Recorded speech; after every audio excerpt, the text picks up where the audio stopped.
Jai Hind everyone, welcome you all to Force Defense Academy. Today I'll be discussing about India Middle East Europe Economic Corridor, that is IMEC, which was discussed at the time of G20 meeting which was conducted in India in 2023.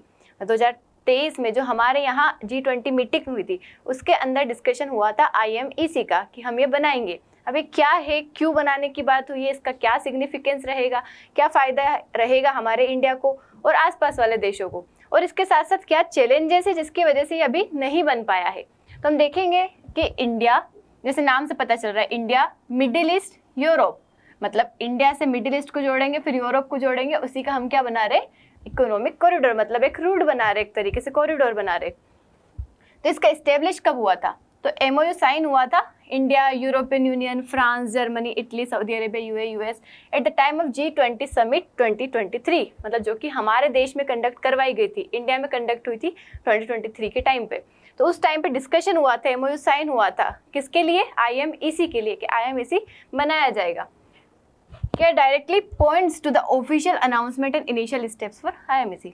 अगर इसका M देखें तो इसका M क्या रहेगा, मतलब IMEC का जो एम है क्या है कि multi modal connectivity. Multi modal मतलब रेलवे भी होंगे, रोड्स भी होंगे, पोर्ट्स भी होंगे, मतलब डिफरेंट मोड, मतलब रेल रूट भी होगा, प्लेन रोड रूट भी रहेगा, वाटर रूट भी रहेगा, ports, railways, roads, sea lines, pipe lines, ताकि इन्हेंस कर सके हम किसका trade between India, Arabian nations, मतलब मिडिल ईस्ट वाला nations, and to the Europe. यहाँ तक का जो ट्रेड है उसको इंक्रीज करने के लिए we want to make this corridor, जिसमें डिफरेंट मतलब मोड्स रहेंगे, पोर्ट्स, रेलवेज, रोड, सी, जो कि कनेक्ट करेगा किसको, India, Arabian peninsula, Mediterranean region, Europe, इन सबको क्या करेगा, कनेक्ट करेगा।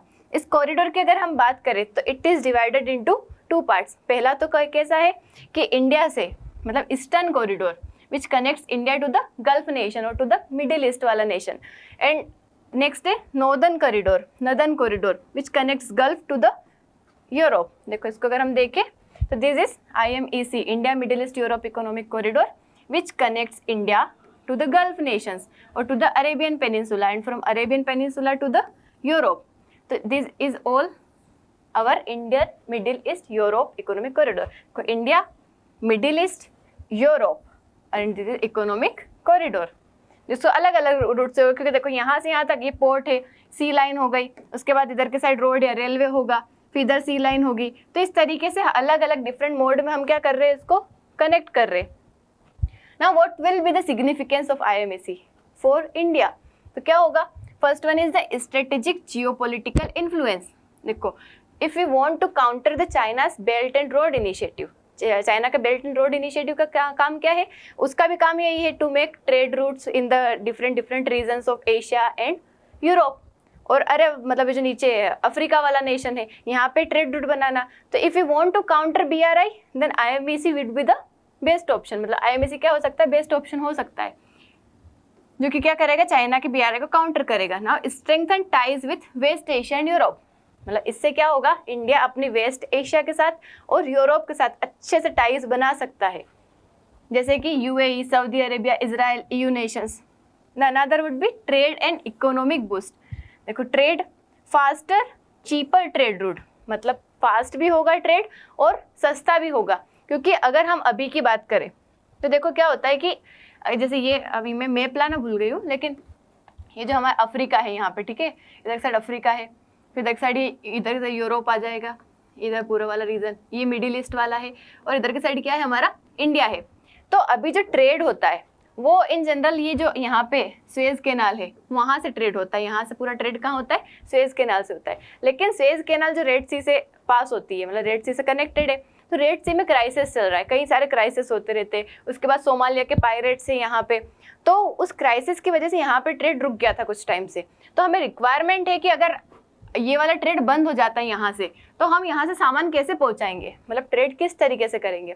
तो उसके बाद हमारे पास दूसरा ऑप्शन आता है कि या तो हम ये जो अफ्रीका के सबसे नीचे जो केप ऑफ गुड होप है, यहाँ पे है केप ऑफ गुड होप, तो केप ऑफ गुड होप से यहाँ से हो के फिर पूरा यूरोप तक ट्रेड करें। तो कितना लंबा रूट होगा, मतलब जितना हम जो भी सामान परचेस कर रहे हैं, एक्सपोर्ट कर रहे हैं, इंपोर्ट कर रहे हैं, इतना तो उसका पैसा इसी में लग जाएगा, उसके ट्रांसपोर्टेशन में। मतलब टाइम भी बहुत ज़्यादा लगेगा, कॉस्ट भी बहुत ज़्यादा लगेगी, मतलब एनर्जी भी बहुत ज़्यादा लगेगी, ह्यूमन एनर्जी, मतलब जो भी रिक्वायरमेंट रहेगी, रिसोर्सेज बहुत ज़्यादा लगेंगे। तो उससे क्या होगा कि बहुत बड़ा हमें रूट फॉलो करना पड़ेगा। तो हमें इस रूट को भी अगर दूसरा ढूंढना है इसका सब्स्टिट्यूशन, तो IMEC would be the best option, जो कि इससे भी सस्ता रहेगा। यहाँ से जो ट्रेड होता है उसका 40% मतलब कम पैसा लगेगा आपके इस ट्रेड में, मतलब बहुत कम पैसा लगेगा अगर हम ये वाला ट्रेड रूट बना लेते हैं। तो क्या हो जाएगा, उससे फास्टर भी होगा, चीपर ट्रेड रूट होगा। तो IMEC क्या ऑफर कर रहा है, efficient corridor for Indian exports to reach European market. काय के थ्रू, मिडिल ईस्ट, उससे क्या होगा, ट्रांजिट टाइम भी कम होगा और कॉस्ट भी कम होगा। एंड देन इकोनॉमिक इंटीग्रेशन, यहाँ पे फॉरेन इन्वेस्टमेंट बढ़ेगा, क्योंकि कनेक्टिविटी तो बढ़ गई है हमारी यूरोप से भी, मिडिल ईस्ट से भी, तो फॉरेन इन्वेस्टमेंट बढ़ेगा इंडिया के पोर्ट्स पे, रेलवेज पे, लॉजिस्टिक सेक्टर पे। उससे क्या होगा, एम्प्लॉयमेंट भी बढ़ेगा और GDP भी बढ़ेगी।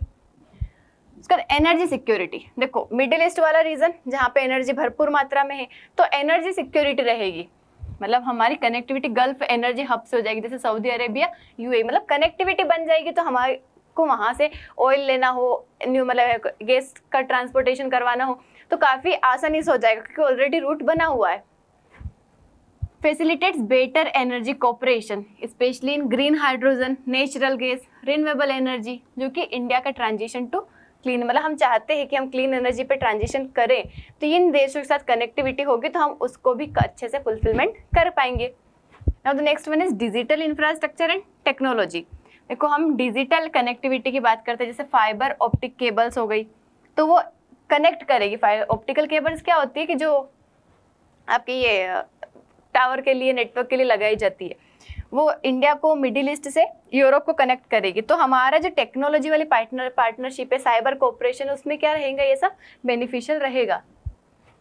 उसके बाद इंफ्रास्ट्रक्चर एंड मैरीटाइम डेवलपमेंट, देखो India port lead development under Sagarmala project, मतलब हम जो सागरमाला प्रोजेक्ट के तहत हमारा जो ओशन रीजन में डेवलपमेंट करना चाहते हैं, by integrating Indian ports into global logistic chain. तो उससे क्या होगा कि लॉजिस्टिक मतलब ग्लोबली जो लॉजिस्टिक चेन है उसके साथ अगर हम जोड़ देते हैं तो हमारी लॉजिस्टिक कॉस्ट भी क्या हो जाएगी, कम हो जाएगी, अप टू 30%।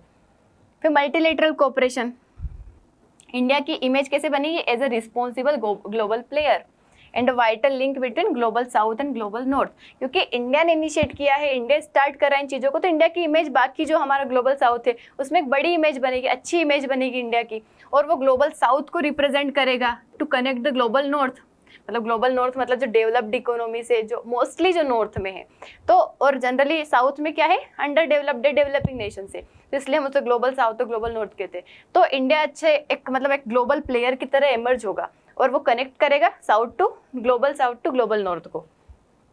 ट्रायंगुलर कोऑपरेशन बनेगा US, EU and gulf Nations का। बट अगर हम चैलेंजेस की बात करें, कि हमने डिस्कशन तो किया था, but why it hasn't been implemented yet, क्यों नहीं हो पाया, तो उसका क्या रीजन है, geopolitical instability. As we know कि there are so many conflicts in Middle East region. एक तो इजराइल पैलेस्टाइन का चलता रहता है, तो इजराइल पैलेस्टाइन का जो कॉन्फ्लिक्ट हो रहा है, हमें पास तो उधर से ही करना है रूट, मिडिल ईस्ट वाले रीजन से, तो ये कॉन्फ्लिक्ट चलेगा तो किस तरीके से हम इनिशिएट करेंगे। तो ऑनगोइंग कॉन्फ्लिक्ट जैसे कि इजराइल पैलेस्टाइन हो गया, कभी आर्मेनिया अजरबैजान का चलता है, ईरान में कभी चलता है, इजराइल में चलता है, तो फ्रिक्शन है ईरान और गल्फ नेशंस का। तो ये रीजनल अनरेस्ट जो है हमारे कॉरिडोर की प्लानिंग और ऑपरेशन में इम्पेक्ट करते हैं। उसके बाद इशू जैसे कि पायरेसी, सोमालिया वाली कोस्ट पे बहुत ज़्यादा पायरेसी होती है, डकैती होती है। नेवल स्किर्मिशेस, मतलब वहाँ पे कई सारे ये लड़ाई झगड़े, ब्लॉकेड्स हो जाना, तो ये क्रूशल चौक पॉइंट्स जो है सीरियसली जेओपर्डाइज स्मूथ ट्रेड फ्लो, मतलब हमारा जो नॉर्मल ट्रेड फ्लो जो होगा इस सब चीज़ को क्या करते हैं, चीज़ें अफेक्ट करती है। Now infrastructure and funding hurdles, मतलब इतना बड़ा हम प्रोजेक्ट अगर बना रहे हैं, इतने बड़े कॉरिडोर की बात कर रहे हैं, मल्टी मोड्स भी है, तो it will require a huge amount of investment, बहुत ज़्यादा पैसा लगेगा, हेफ्टी इन्वेस्टमेंट, दोनों पब्लिक और प्राइवेट सेक्टर से। और दूसरा चैलेंज क्या है कि लैंड एक्विजिशन। देखो अगर आप ऐसे पास करते हैं तो बीच में अलग अलग नेशंस आ रहे हैं, अलग अलग कंट्रीज आ रही है, उसमें वहाँ की पब्लिक सबकी अपनी अपनी ज़मीन है, मतलब अगर जैसे कोई सा भी घर आ रहा है किसी का, तो उसकी ज़मीन है ना, वो तो उसकी प्रॉपर्टी, वहाँ से अगर हम पास करना चाह रहे तो किस तरीके से करेंगे? तो लैंड एक्विजिशन वाला प्रॉब्लम, क्योंकि लैंड को मतलब पहले तो एक्वायर करना, फिर वहाँ पे कंस्ट्रक्शन करना, लैंड एक्विजिशन, फिर रेगुलेटरी अप्रूवल लेना सबसे, मतलब डिफरेंट जो देश आ रहे सबसे अप्रूवल लेना, navigating bureaucratic red tape across various countries, मतलब सभी देशों को पहले मनाना, फिर उनके परमिशन लेना, कई सारे कागजों के काम होंगे, प्रॉपर्टी, क्योंकि ज़मीन ऐसा तो है नहीं कि हम अपनी ही ज़मीन है हम सब जगह बना लेंगे, लैंड अपनी है, ऐसा तो है नहीं, सबकी अपनी अपनी प्रॉपर्टी है, अपनी अपनी लैंड है, तो सबसे परमिशन लेना, बहुत सारे कागज वाले काम, बहुत सारा इन्वेस्टमेंट, पब्लिक को मनाना, उसके बाद जो डिस्टर्बेंसेस होगा उसको भी संभालना, तो ये सारी चीज़ें हर्डल्स बन जाती है, चैलेंज बन जाती है हमारा to implement the IMEC।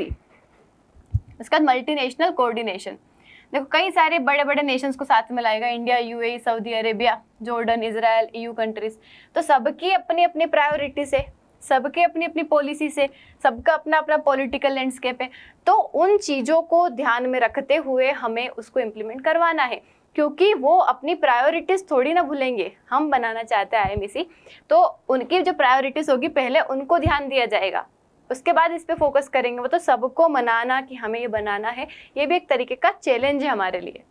Now technological and digital standardisation, क्योंकि इसमें कई सारे टेक्नोलॉजी का यूज़ होगा, जैसे कॉरिडोर फीचर्स डिजिटल और एनर्जी एलिमेंट्स, जिसमें डेटा केबल्स लगेंगी, ग्रीन एनर्जी ग्रिड्स रिक्वायर्ड होगी, तो हमें ध्यान रखना है कि सभी क्या करे, सीमलेसली, आसानी से काम करे, बिना किसी टेक्नोलॉजिकल चैलेंज के, मतलब हमें हर चीज़ों को ध्यान में रख के काम करना है कि कोई चीज़ मिस्टेक ना हो जाए, कुछ गलत टेक्नोलॉजी का यूज़ ना हो जाए, टेक्नोलॉजी का यूज़ करके आसानी से हर चीज़ पे ध्यान देना है। उसके बाद कॉम्पिटिशन फ्रॉम एग्जिस्टिंग रूट्स, मतलब ऑलरेडी जो रूट एग्जिस्ट कर रहे हैं, जैसे चाइना का BRI कॉरिडोर हो गया, उसके बाद सुएज कैनाल वाला रूट हो गया, तो ये ऑलरेडी अफोर्डेबल है, मतलब बहुत ज़्यादा कॉस्टली नहीं है, तो हमें ध्यान रखना है कि जो हम IMEC बना रहे हैं वो कॉस्ट इफेक्टिव भी हो, मतलब अफोर्डेबल भी हो, इनसे सस्ता हो, और साथ में क्या हो, वहाँ पे लॉजिस्टिकली सुपीरियर हो। इन सब चीज़ों का अगर हम ध्यान रखेंगे तभी हम क्या करेंगे, उसको बना पाएंगे और उसको इम्प्लीमेंट कर पाएंगे, उसको काम में ला पाएंगे। तो ये कुछ चैलेंजेस है, अगर इनको हम ध्यान में रखते हुए, इनको अगर हम कोप कर लेते हैं, to cope with this challenge, हमें कुछ इनिशिएटिव्स लेने पड़ेंगे, क्योंकि कुछ चीज़ें हमारे हाथ में नहीं है। जैसे अब इजराइल और पैलेस्टाइन का युद्ध चल रहा है, तो वो हम कैसे वो करें उसको ख़त्म, तो ये कुछ चैलेंजेस बन जाते हैं जिसकी वजह से इम्प्लीमेंट नहीं हो पा रहा है। लेकिन अगर इस पे काम करते हैं, अगर सारे देश मिलते हैं, दूसरे देशों के भी अगर साथ में कोलैबोरेशन होता है, कोऑपरेशन होता है, तो उससे क्या होगा कि इसके ऊपर काम हो सकता है और ये बन जाएगा। तो इंडिया के लिए भी, हमारे ग्लोबल साउथ वाले नेशंस के लिए भी, कई देशों के लिए क्या होगा, फ़ायदेमंद होगा। तो आई होप आपको ये समझ आया होगा। अगर आपको PDF चाहिए तो आप SSB वर्ल्ड FDA चैनल को ज्वाइन कर सकते हैं, वहाँ पे आपको PDF मिल जाएगा। थैंक यू एंड जय हिंद।